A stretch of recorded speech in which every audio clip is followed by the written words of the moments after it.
Welcome to the Alex Salmond Show, and the second in our series on shipbuilding. Of all the great names of British shipbuilding, perhaps Harland Wolff is the most famous of all.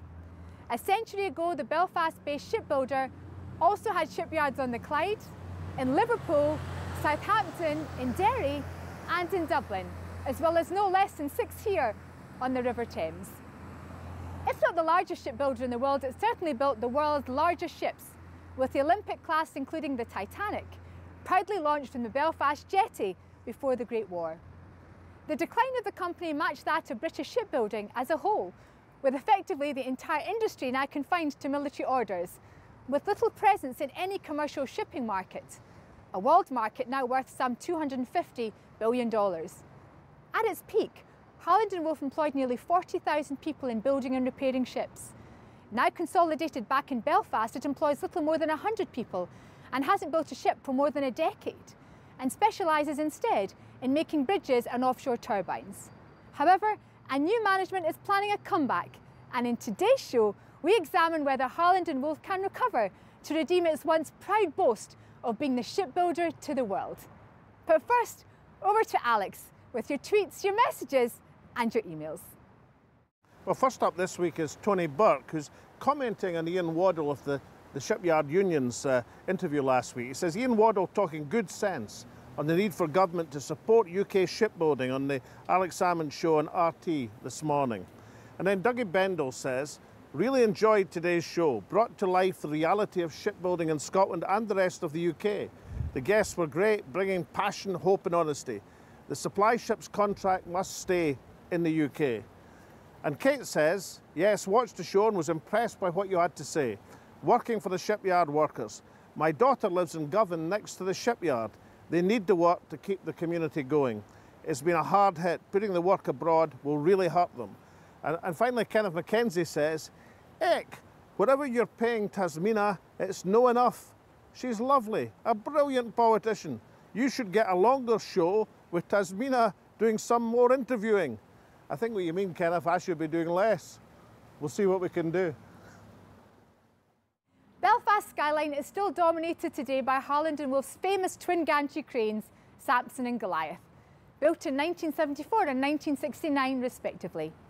But the days are long past when this famous company dominated world shipping. However, there is a new hand at the tiller, and CEO Jonathan Guest is steering a course towards a revival in one of the great shipping names. But is it really possible that this venerable shipbuilding company can evoke the comeback kid of the 21st century? Alex has been finding out. With yards across these islands, Harland Wolff was once a dominant force in world shipbuilding. The list of vessels completed reads like a compendium of the most famous boats of all time.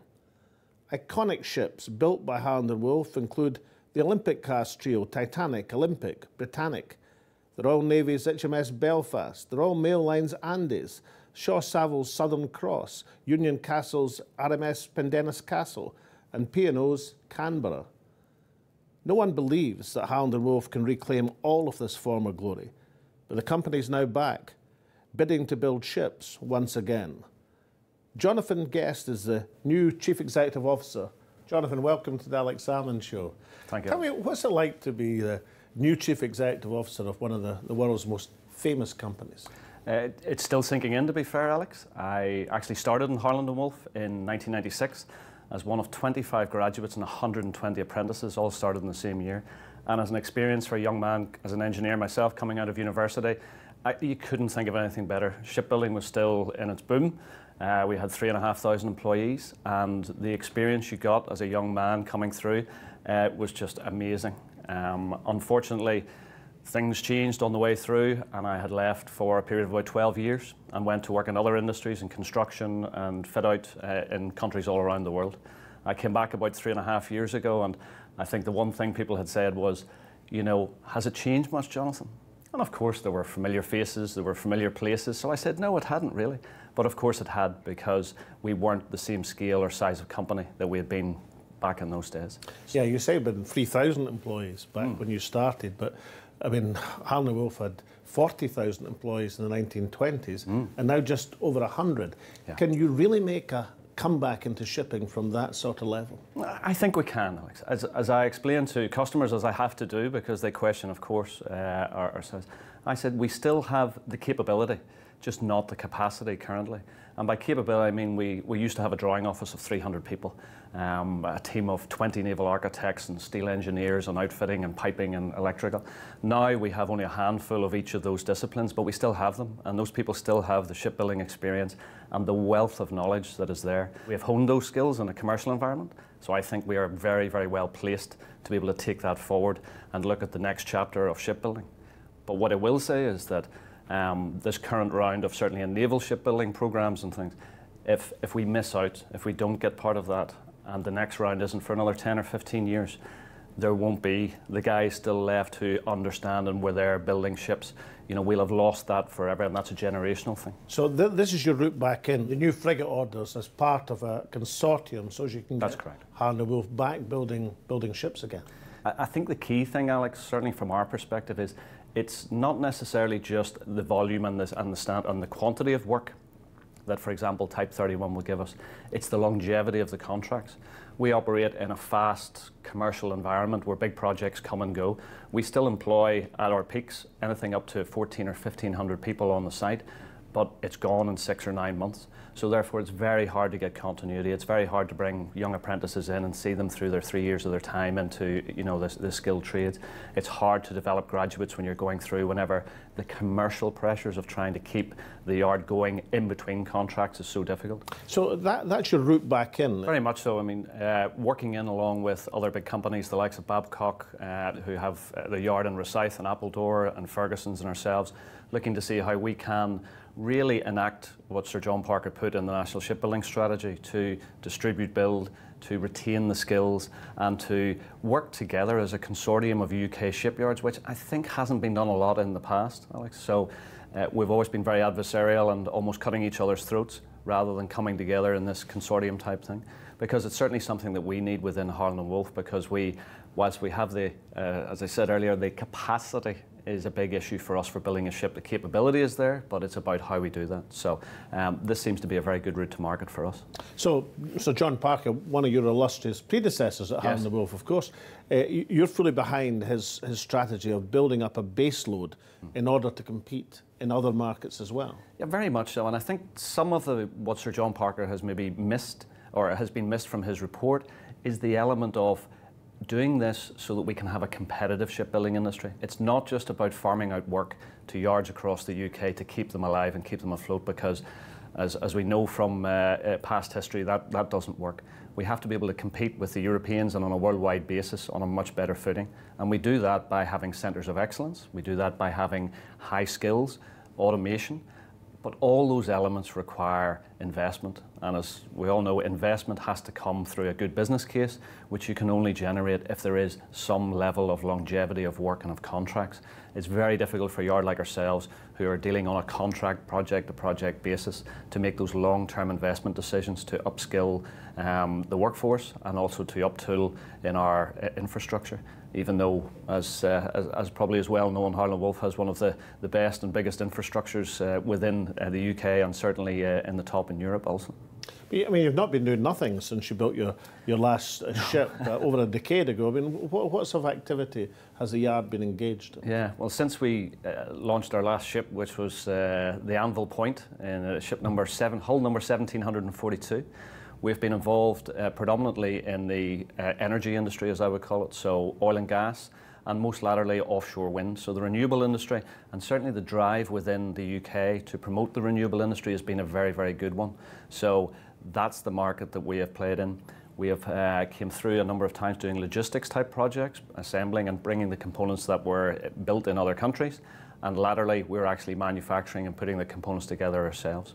But we have to do that with partners that we have all around the world. And I think that's the key, and certainly I see it as the key for our success. Trying to do everything yourself, trying to do it all from scratch, is a difficult thing to do now. So why can't we use the best practice and the best cost from different areas and from different countries and bring it together to bring good UK content and UK prosperity, but not at any price? Now, but one of your recent refits, of course, is a direct link with the Titanic. Tell us about that. So SS Nomadic was the vessel that Titanic was built, and the scale of it in those days, Alex, was it couldn't actually enter into any of the French ports to pick up the passengers. It would send people out through onto the vessel. It had been lying in... So it's like a package delivery. A package, yes, very much so, but it had been lying in a desperate state off a French port. It was a restaurant and it moved around, been repurposed a few times, and thankfully was saved with help from a charitable trust that was set up, the Nomadic Trust, and was brought back to Belfast, and now forms an integral part of the Titanic exhibition. And was the package, was it like the same luxurious standard as the Titanic, or was it much more workaday ship? I have to say, not quite. It was, however, lots of the fixtures and fittings, and if you're ever lucky enough to get on board the ship, you will see a lot of period features that are of the ilk of Titanic. I wouldn't say so much the first class, maybe more the second or third class fittings and fixtures, more wooden benches than plus velour seats. Looking back at the concept of getting this flow of military work as part of a consortium, would doing that make you more competitive in, for example, the offshore turbine, the structures for offshore turbine market? We're blessed again with great facilities, so having an area dedicated to block or fabrication building for ships, an area in our main dry dock with our two cranes, Samson and Goliath, to actually assemble large-scale turbines, which we're doing at the minute. The job we're doing for Scottish Power on their offshore wind farm at East Anglia 1, we're assembling 18,000 tonnes of steel into finished jackets and putting that out in a space of about 9 months. So that's the scale and the ability that we have. But the problem is, after that's finished, there's no continuity of work. So having the allied work coming in beside that allows us to keep and maintain skills running through the yard. And you can certainly predict that the size of offshore turbines is going to get larger, much larger actually, which will bring your sort of space and capacity into play.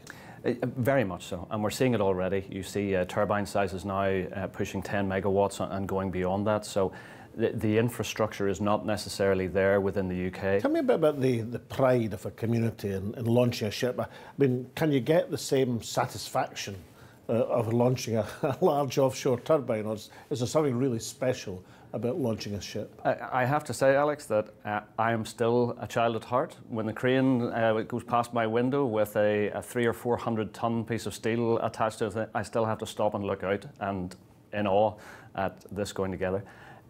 There was nothing that beats the launching of a ship. I'm a bit too young, I'm afraid, to remember any of the slipway launches that we would have had and were famous in the past. There's something about the job satisfaction of raw plates, raw steel coming in, and 6, 7, 9, 10 months later for that actually to become a ship and see it sail away down Belfast Loch. You know, whenever my son or my daughter turn around and says, you know, what do you do? Or, you know, when you look at that sailing away, you go, I built that with a little bit of help then. The yard's workforce, of course, will be tremendously enthused by a return to shipbuilding. How about the city of Belfast and the community in Northern Ireland as a whole? I think Belfast is almost unique in its shipbuilding terms, that partly because of geography and partly because of topography, in terms of the shipyard's right in the centre of Belfast. Belfast being in a valley, you can see the shipyard and the cranes from 8 or 10 miles away. So it's always been at the centre. We are by no means the main employer in Belfast anymore, as we once were, but there is still that inherent history and pride within Belfast. You only need to travel to a bar, a restaurant or a shop and you'll see the iconic pictures of Samson or Goliath and all the wonderful ships that we would have built over the years. There is a real inherent sense of pride around what we do in Belfast, and I think a big part of my job is trying to reinstill that again, not just with the levels of employment, but also that people want to actually come and be attracted to work in an industry such as ours. So in a phrase then, shipbuilding in Northern Ireland, sunrise or sunset industry? Well, I wouldn't have taken on this job if I believed it was a sunset industry. I think sunrise is there. Well, I can't build you a hull, but what I can do, Jonathan, is offer you an Alex Salmond quaich. Well, I'm very pleased to accept it, Alex. Thank you so much. Many thanks for being... You know the drill, of course. I do indeed. Only Scots, none of that. Well, I may have to, being a Northern Irishman, I may have to put a little bit of Bushmills into it. But thank you. That's very acceptable. Now, coming up after the break, we talked to a former Lord Mayor of Belfast as to what it would mean to the city and its communities if Harland Wolff were to start building ships again. Welcome back. We've heard the plans for a revival of shipbuilding at Harland Wolff. Now, joining me from Belfast is Northern Ireland Assembly member and deputy leader of the Social Democratic and Labour Party, Nichola Mallon. Nichola, welcome to the Alex Salmond Show. Thank you. Now, as a former Lord Mayor of Belfast, tell us, how important is it to the city if shipbuilding were to start again in Northern Ireland? Well, Belfast is the economic driver of Northern Ireland, and it's critically important, I think, given our heritage, our history, our skills and capacity, that we see a revival in terms of shipbuilding, but also as we have seen a diversification in terms of engineering when it comes to securing contracts, for example, with oil rigs or with wind turbines or in refitting cruise ships. So it's a very exciting time in terms of engineering and maritime in Belfast, and we're really excited. Now, the twin cranes, Samson and Goliath, I almost said Delilah, but Samson and Goliath dominate the Belfast skyline. How does that emphasise the position of Belfast and the tradition as a maritime city? Well, as you say, Alex, Samson and Goliath are iconic. Obviously, for people who have lived through the shipyard experience, it can mean a number of different things. But certainly for our younger generation and for tourists, it's extremely positive. It's iconic. When you fly into Belfast, whether as a visitor or when you're returning home, it gives you a real sense of reassurance when you see it across the skyline. It's a constant in a very fast-changing society. And certainly for me, I believe that Samson and Goliath represent the true metal of Belfast. They stand tall and they stand strong and proud in the face of everything. Now, in its heyday, I mean, Harland Wolff, perhaps some of the employment practices in that great yard had a darker side to them. Tell us about that. Well, certainly as a result of employment practices, the shipyard was in many ways a cold house for Catholics and nationalists. It operated an internal market for employment. So essentially, your rite of passage was through your family ties. So if your grandfather or your grandfather worked in the shipyard, then it was highly likely that you would also work in the shipyard too. But those days, thankfully, are long gone with fair employment practices and legislation, and we're a very different place now. Now, you were Lord Mayor of Belfast shortly after the opening of the great Titanic exhibition. Tell us about the enthusiasm, the success of that exhibition has been greeted with. Well, the Titanic exhibition is a global landmark. I think this year we have seen well over 600,000 visitors, and we are delighted and extremely proud that we have embraced that maritime history and that we are proudly showcasing it to visitors from right around the world. But as well as the Titanic Exhibition Centre, the Titanic Quarter in which it is situated is a wonderfully transformed space. For me, it's about where the past meets the present and really points to the future, and it's a place of great celebration and regeneration. With festivals, there are people from all across Belfast and further afield, from right across the world, gather there, and we just celebrate diversity and culture, and it really is a truly wonderful space of which we are immensely proud. Now, shipbuilding traditionally has been thought of as very much a male-dominated industry. I mean, what prospects are there for young women coming through when the ships start to roll off the Belfast jetty again? Well, I think that if you look right across the city of Belfast and right across Northern Ireland, you'll see that women are very much at the forefront. When I was the Lord Mayor, as you say, it was the first time that we had female Lord Mayor, Deputy Lord Mayor, High Sheriff and Chief Executive of Belfast City Council. Yes, that took us a long time to get there, but women are increasingly at the forefront of engineering. We have real exciting growth in terms of technology and design industries here, and again, women are very much at the forefront of that. So I very much look forward to seeing us diversify, grow our industries, and I am confident that women will be at the forefront of all of that. Now, if the plans come to fruition, will you invite me over to see the first ship rolling down the shipway for more than a decade? I will, of course, and more than that, I will take you, Alex, to Sailorstown, which has a very strong dockers community. Sadly, we have lost many of our dockers, but their children and their grandchildren are determined to keep that maritime history, those social connections and those stories alive. And I might even treat you to a whisky in the Dockers Club. And that'll be Scotch whisky, I assume. Oh, no, it'll have to be an Irish one, Alex.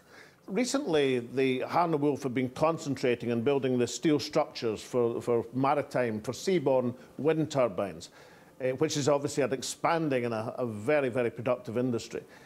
But you can't get the same sense of excitement in launching a wind turbine as you can in launching a great ship. Would you agree? Well, I think that if you look at and take the wind turbine example, it's about building on our experience here in Belfast and that engineering capacity and ingenuity. Yes, it doesn't give the same excitement as launching a great ship, but where we have captured the excitement is in the tourism offering with the Titanic Exhibition Centre, and every day there are very exciting events going on around the Titanic Quarter. So while we mightn't have the excitement and the enthusiasm of launching ships, there are many, many other ways where we are doing things that are just as exciting, and the job of people like me is to be selling that. I was just saying that Northern Ireland is developing a much more diversified economic base, both within the Harland Wolff shipyard itself, but across Northern Ireland as a whole. What industries would you identify as holding the key to Northern Ireland's future? Well, I think tourism, we have a wonderful tourism offering, not just when it comes to maritime, but right across. We have some of the most beautiful, and I say that in all objectivity, some of the most beautiful scenery. We have the Giant's Causeway, for example, one of the wonders of the world. There's also really exciting things happening when it comes to startup technologies and design companies. And I really think as we watch that and the development of green technologies, we really will see Northern Ireland taking its place on the global stage. Shipbuilding in Northern Ireland, a sunset or a sunrise industry? Well, I think we realise that we can't go back to a point or place in the past. Belfast is very much a forward-looking city. Just earlier this year, a company in Newry, MJM Group, they secured a multi-million-pound contract to refit a luxury Caribbean cruise. We've secured good, strong contracts when it comes to wind turbines, to oil rigs, and I'm confident that we're going to see many more contracts going forward. But Alex, Belfast is a city where there is perpetual sunrise. For us, the sun is always shining. Nichola Mallon, I'll be sending you across an Alex Salmond Quake to hold that whisky you've been promising me. I look forward to it, Alex. Thank you for joining us on the show. My pleasure. So plenty of support for a revival at Harland and Wolff. But shipbuilding as a whole has never been short of political enthusiasm. Even in the red leather benches of the House of Lords, the drumbeat of support has been sounding forth in favour of the report by Sir John Parker. This is a strategy for industry as much as for government. Delivering these new ships means that we need a strong shipbuilding sector as part of a wider marine engineering sector that includes the shipyards, their suppliers, those that manufacture and support the equipment for the ships, and the skilled workers that support these companies. Industry and the trade unions were involved as we developed this strategy, and I would like to thank them too for their contribution. Lords, any day that government says it intends to order new warships is by definition a very good day. But my 52 years in the Navy have made me realise that until you actually stand on the quarterdeck of the ship, you haven't got it. My Lords, whenever I see the words ambitious vision in reference to defence expenditure, I'm afraid my scepticism is aroused. Because, like several in the Chamber, including the noble Lord King, I remember the days when we were promised about 50 surface ships, and that's a promise that was never actually fulfilled. It may surprise some noble lords that I welcome today's announcement. I would welcome any increase in armed forces capability, but as noble Lord Campbell has suggested, one is properly fearful of not just the cost, but the opportunity cost of this enhanced maritime capability. And I hope it is genuinely an enhanced maritime capability. Costs always rise. I recall in the Defence Board in 2007, the 2 aircraft carriers were voted in at £3.6 billion. They're now costing £6.2 billion. This one, I'm sure, will be replicated. The House of Lords there bemoaning the fall of British shipbuilding, but expressing hope for the future. High costs, poor industrial relations and a lack of capital investment have all been touted as explanations for the fall of British shipbuilding. However, other high-cost locations such as Norway have built a key role in strategic parts of the industry, while the world market for commercial shipbuilding continues to expand. Successive UK governments saw the end of shipbuilding as inevitable and had no industrial strategy to arrest its decline or policy instruments to place it on an even keel with its international competition.